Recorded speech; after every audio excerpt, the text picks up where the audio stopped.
Hãy subscribe cho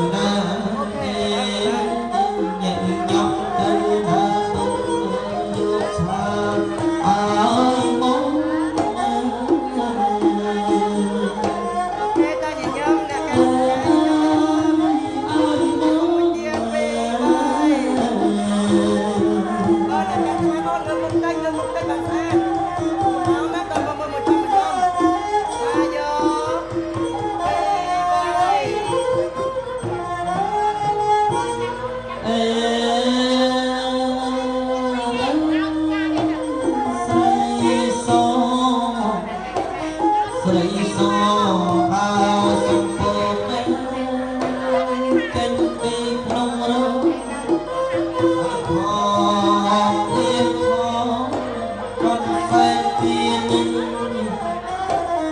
để không bỏ lỡ